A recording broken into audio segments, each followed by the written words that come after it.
আসসালামু আলাইকুম। এই হচ্ছে আমার ভিয়েতনাম নারকেল গাছ। আমি 2017 সালে একটি নারকেল গাছ রোপণ করি, যা 2022 সালে ফলন দিতে সক্ষম হয়।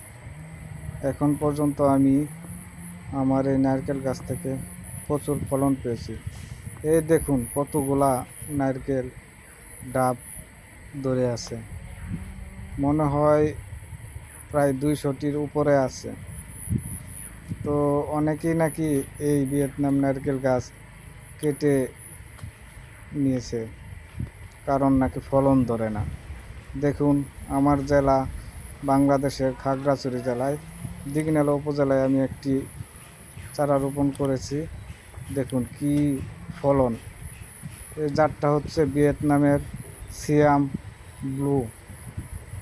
দেখুন কি পরিমাণে ফলন ধরেছে।